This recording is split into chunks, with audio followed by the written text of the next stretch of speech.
Bonjour et bienvenue. Aujourd'hui, on se pose une question qui vient d'un témoignage personnel qu'on a lu et qui est assez percutante.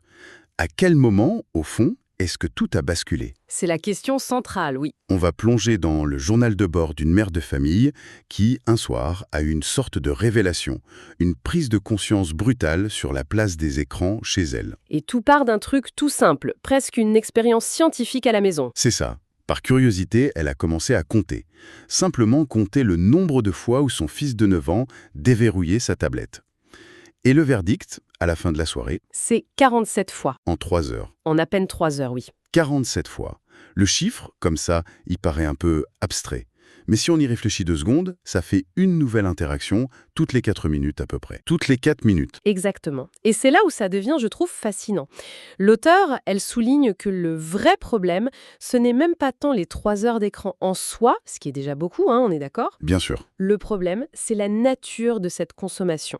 On n'est pas du tout face à un enfant qui regarde un film qui est absorbé par une histoire, non. On est face à ce qu'elle appelle un cycle infini de micro-vérification. C'est-à-dire, C'est déverrouiller, scroller un fil d'actualité, 30 secondes, poser, puis reprendre 2 minutes après pour une notification, reposer. ah oui, c'est haché en C'est fait. une fragmentation totale de l'attention. Et le texte suggère que c'est bien plus dommageable pour la concentration qu'un film d'1 heure et demie. Parce que le cerveau, il est sans cesse en train de s'accrocher puis de décrocher. C'est un peu comme un moteur qu'on allumerait et qu'on éteindrait en permanence. Et ce qui rend le truc encore plus puissant, c'est qu'elle ne se contente pas de pointer son fil du doigt. Non, c'est ça qui est fort. Il y a ce moment de miroir. Un miroir presque cruel, oui. Pendant qu'elle compte pour lui, elle se dit « Tiens, je vais compter pour moi aussi ». Et son propre score, c'est 53 déverrouillages de son téléphone. Sur la même période. Voilà. Et là, on sort de l'observation pour toucher au cœur du problème. Exactement. Ce n'est plus mon fils et son problème d'écran, c'est nous et nos écrans. Et cette révélation, ça la frappe vraiment. Ils sont dans la même pièce, à quelques mètres, mais en fait, ils habitent des mondes complètement séparés. Physiquement ensemble, mentalement à des kilomètres. C'est ça. Et la vraie question qu'elle se pose et que tout le texte explore, c'est comment est-ce qu'on en est arrivé là, et surtout sans même s'en rendre compte. Et c'est là qu'elle amène cette idée du basculement silencieux, l'idée que ça n'a jamais été une grande décision, mais plutôt une lente accumulation de petites justifications. Oui, de petits compromis. Voilà, des petits compromis qui, mis bout à bout, transforment complètement la dynamique familiale. Personne ne se dit un matin « Tiens, aujourd'hui, je vais laisser un algorithme élever mon enfant ». Non, bien sûr que non. Ça commence beaucoup plus innocemment et le texte est très fort pour déconstruire ce processus. Elle retrace le fil. Quels sont les exemples qu'elle donne? Alors, le premier, c'est le grand classique. Le dessin animé pour avoir 20 minutes de paix pour finir un dossier argent pour le travail. Ça semble anodin et même justifié sur le coup. Totalement.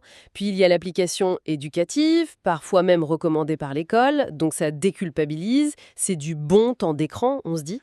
D'accord. Après, c'est le jeu sur le téléphone pour gérer une crise, disons, dans la salle d'attente du médecin. C'est la solution de secours. Et enfin, l'étape presque finale, installer Netflix dans la voiture pour les longs trajets, pour éviter les disputes derrière. Et chaque étape, quand on la regarde individuellement, elle est parfaitement défendable. C'est une solution logique à un problème immédiat. Quel parent n'a jamais fait ça? Précisément. L'auteur ne juge pas, elle décrit un mécanisme. L'écran devient petit à petit la solution universelle. Ces 20 minutes par jour, qui ont l'air de rien, à la fin de l'année, ça fait 120 heures. 120 heures. 120 heures, c'est l'équivalent de 5 jours complets, non-stop. 5 jours.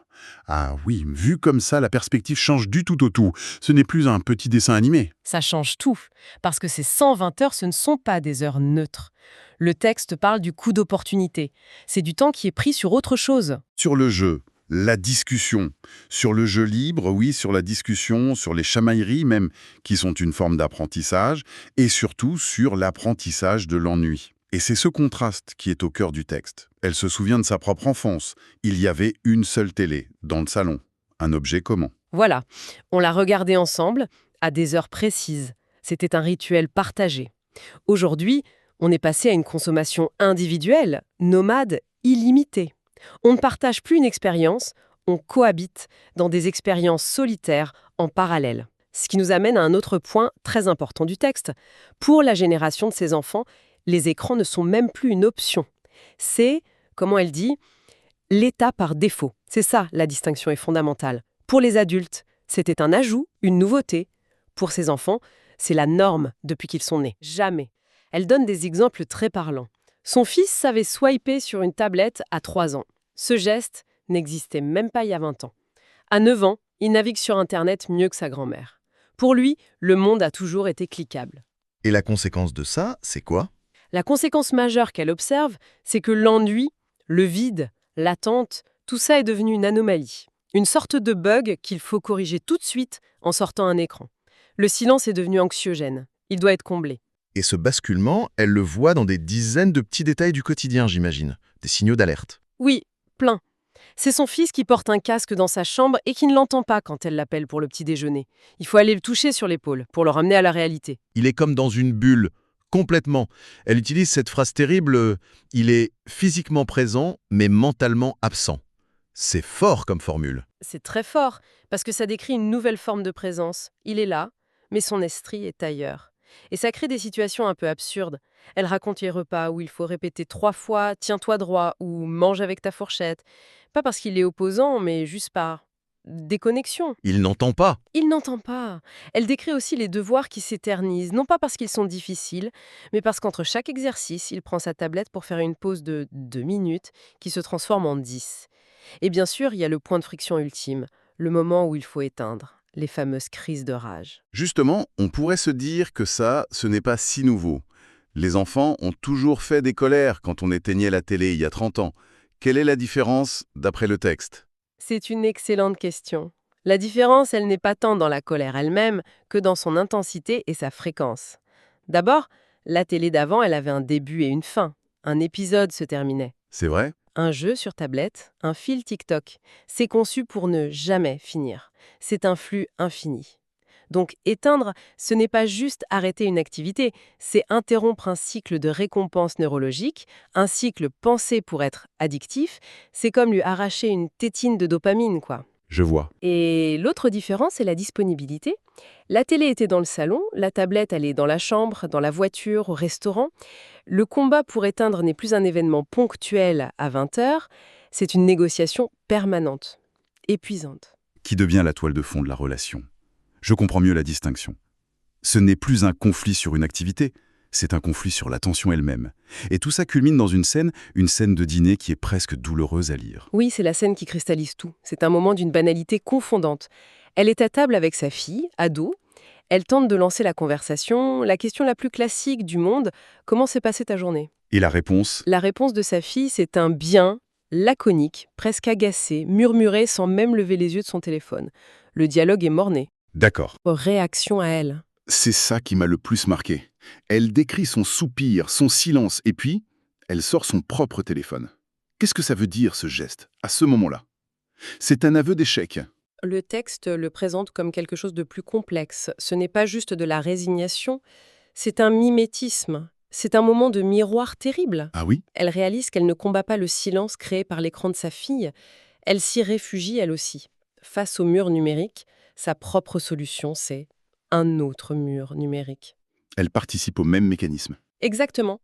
C'est à cet instant précis qu'elle comprend que le problème, ce n'est plus eux, les enfants, mais nous, la famille. C'est une image incroyablement forte. Ça fait un peu froid dans le dos, parce qu'on sent bien que c'est une situation que beaucoup de gens peuvent ressentir. Absolument. Et c'est ça qui l'amène à sa conclusion, qui est d'une clarté brutale. Je crois qu'elle écrit quelque chose comme « On n'était plus une famille qui utilisait des écrans, on était devenu une famille d'écrans qui cohabitait sous le même toit. » C'est une phrase pivot. Totalement. Elle acte une transformation. Le partage, la communication, les rituels comme le repas du soir, tout ce qui fait le ciment d'une famille a été remplacé par une simple coexistence silencieuse. Chacun est une île. Connecté, mais pas aux autres. Connecté à des univers extérieurs, invisibles, dictés par des algorithmes. Le basculement est complet. Et pourtant, le texte ne s'arrête pas sur ce constat terrible. Il ne se termine pas sur une note de désespoir ou de culpabilité. Non. Et c'est toute l'intelligence de sa démarche. Elle propose de sortir de la culpabilité qui paralyse pour entrer dans la compréhension. Sa logique, c'est que si ce basculement était une somme de petits compromis, alors le chemin inverse est aussi possible. Ce qui s'est installé progressivement peut se désinstaller progressivement. C'est exactement ça. Il ne s'agit pas de faire une révolution, de tout jeter du jour au lendemain, ce qui serait sûrement voué à l'échec. Il s'agit d'une prise de conscience qui, ensuite, permet d'agir, pas à pas. Ce qui nous ramène au tout début de sa réflexion. Ce qui a tout déclenché, ce n'est pas un rapport d'expert, ni une émission de télé. Non. C'est un simple calepin et un crayon. Le simple fait d'observer et de compter. La boucle est parfaite. La première étape, ce n'est pas l'action radicale, c'est l'observation lucide. Devenir, pour un soir, le scientifique de sa propre famille. Cet acte, qui semble anodin, a été le catalyseur. Il a rendu visible un phénomène qui était devenu invisible à force d'être quotidien. Il faut le voir pour pouvoir agir. Il faut le voir, oui. Comprendre comment on en est arrivé là, sans se juger, c'est la condition pour pouvoir ensuite commencer à faire des choix différents. La prise de conscience avant l'action. D'ailleurs, le texte se termine sur une promesse. Elle se dit que maintenant qu'elle a vu, qu'elle a compté, sa prochaine étape, c'est de comprendre. Comprendre ce que les écrans font réellement au cerveau d'un enfant. Pour pouvoir agir de manière éclairée et non plus seulement en réaction à une crise ou à un malaise, oui. C'est ça. Et c'est peut-être la pensée la plus intéressante que ce texte nous laisse. Cette femme a transformé une soirée ordinaire en une expérience révélatrice, avec un simple calepin. La question que ce récit nous pose à tous, finalement, c'est peut-être celle-ci. Avant même de chercher des solutions, d'établir des règles, de télécharger des applications de contrôle, que se passerait-il si on prenait juste le temps, un soir, de compter, sans jugement? Sans jugement, sans culpabilité, juste pour voir, pour rendre visible l'invisible. Que révélerait notre propre mardi où j'ai compté ?